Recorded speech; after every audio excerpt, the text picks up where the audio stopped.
নাই।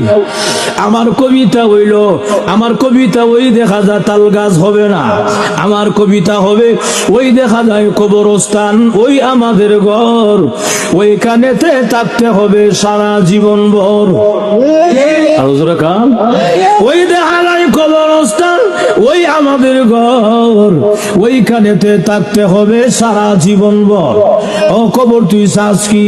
টাকা পয়সা নেসনি, সুদ ঘুষ কাসনি বলে না, টাকা পয়সা নেই না, সুদ ঘুষ খাই না, মুমিন বান্দা পাই না।